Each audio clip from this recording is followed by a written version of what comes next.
Beautiful Bay of Plenty morning this morning. Fog's just lifting, we've had our morning coffees and we're off to see Rory.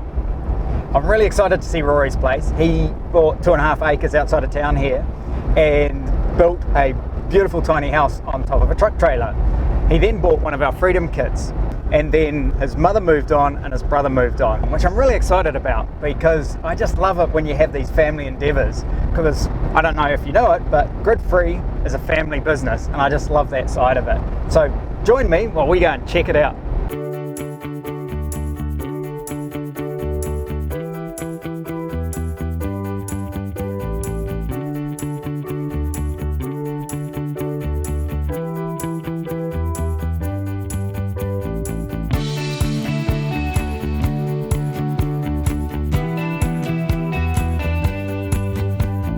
G'day Rory. Hey Craig, how you doing? Yeah, good. What an amazing spot. Yeah, thanks man. Welcome to a little bit of paradise. Come and have a nosy. Yeah, keen. Rory. And I'm Paulette, and we live here in the Waikato with our daughter Tyler, and yeah, we live in tiny. I guess we sort of started becoming aware of our impact on the planet and that the way we're living wasn't ideal. We didn't want a mortgage, we wanted to be more sustainable, and somehow we ended up with a truck and then a B-train set of trailers that were going to be our new home. We liked this area because it was mainly central. We just love the views and everything about it and the opportunity that it could give us to live the lifestyle that we wanted to achieve. We've now been here about 18 months and it was a bare block of paddock.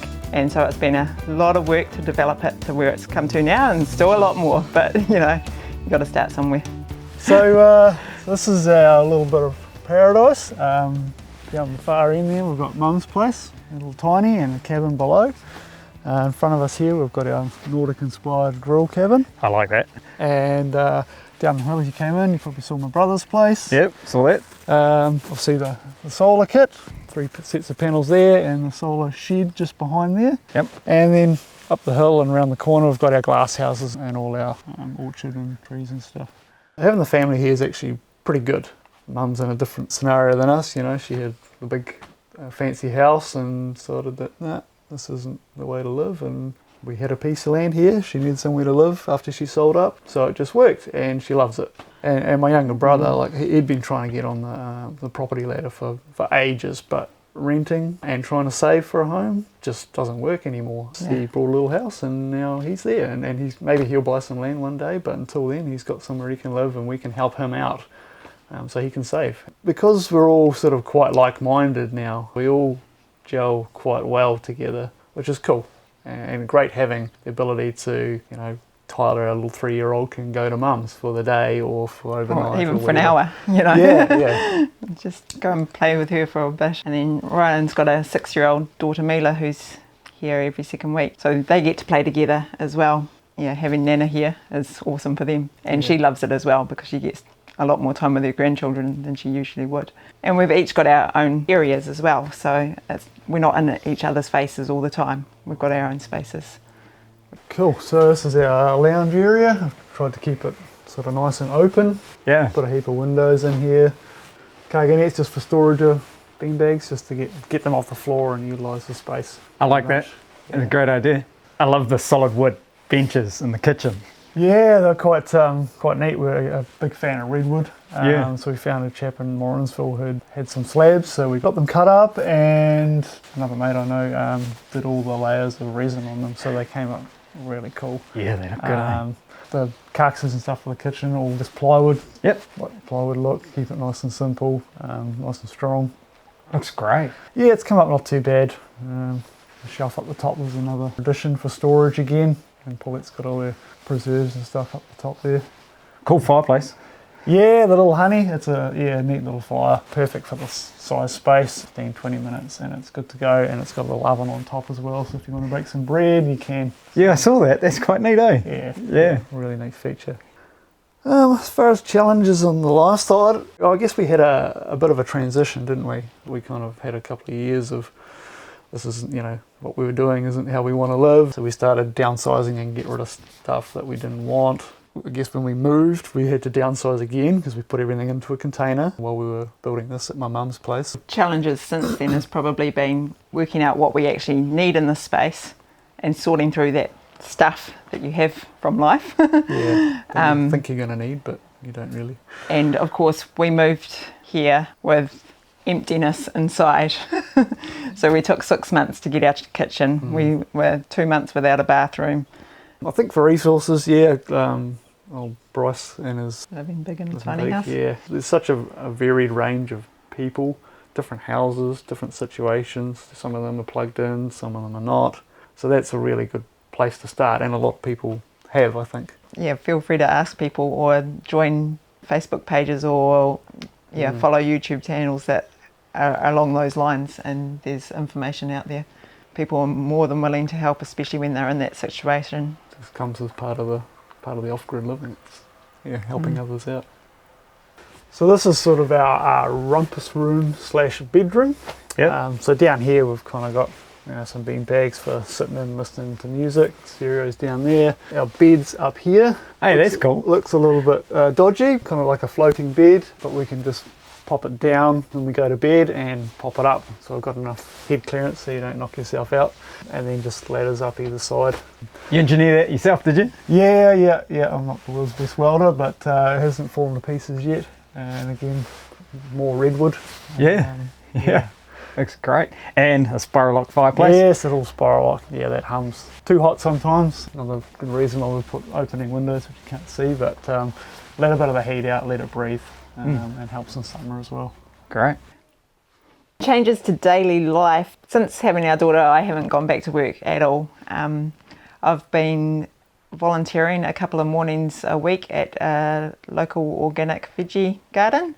I had no experience with gardening previous to this lifestyle, and we want to grow our veggies, so I talked to them about having the opportunity to come and learn from them, volunteering my time, and I'll maybe just take my daughter down there with me, and she plays with their kids, so she gets that social time with them as well, while I get to learn things and help them out, which is really awesome, to help out somebody in your community as well. Going back to an office job for me, never happening, no way. My work is here, doing what I can here, and being able to get out there and play. Yeah, and I think we're all a bit more tied to the land, like doing things to sustain ourselves, so that's sort of become more of the daily. I came from town, moving to rural was a big step and a big transition, but there's no way I'd be going back, no way now. So here we've got our wee bathroom. The classic composting toilet. Classic, yeah, that's again just more made out of a bit of plywood and a little bit of redwood. We sort of wanted the emphasis on a nice big shower, so that's 1100 by 1200 I think. And again, redwood trims, but just keeping it basic and simple and as open as we can. And the corrugate's just nice and easy. Obviously it's all clean and clear and don't have to worry about overlapping joins or anything like that. So how'd you find the composting toilet? Pretty good, really. I know there's people that are like, don't want to be near those things, but they're really simple. It's just basically a bucket and with some carbon material inside. And as long as you cover your business, it doesn't smell, and it's just really easy. And obviously no water, so water usage is way down, or it's non-existent for the toilet anyway, which is great. Yeah. So we purchased a Freedom Kit, and our mum has a Freedom Kit as well, and my brother also has a Freedom Kit. As far as install goes, very straightforward. Looking through the instructions from GridFree, it's easy. There weren't any times where you're like, what does this thing do or anything. It's just easy. So we went with GridFree because you're off-grid specific. Obviously other companies do offer that as well, but they're mainly grid tied. So knowing that that's your focus gave us confidence that the kind of kit you were going to provide was fit for purpose. Cool, so obviously we had the two sets of 4 panels that came originally with our Freedom Kit. Yeah. And the little shed behind's got the 8 batteries and 5 kilowatt inverter.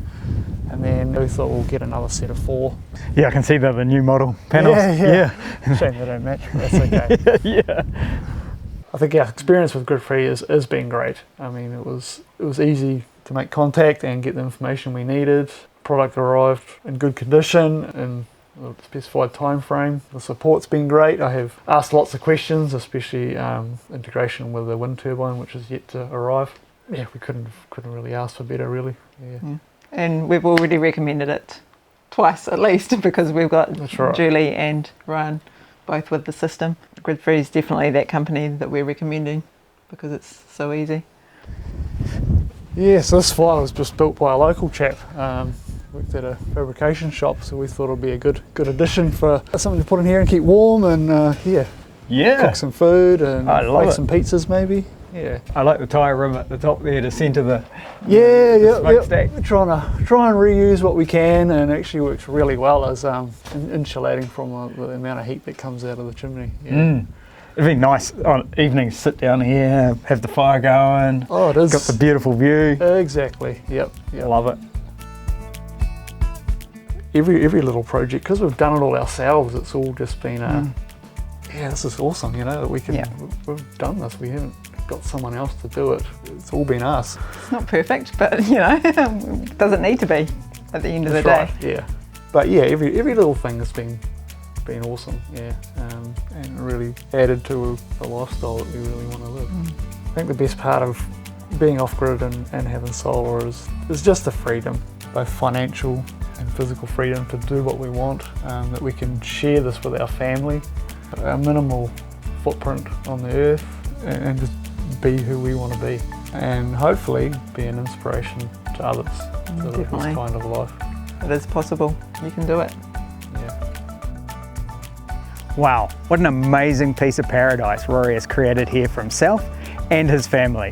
Us here at GridFree are so proud to be part of his journey to self-sufficiency.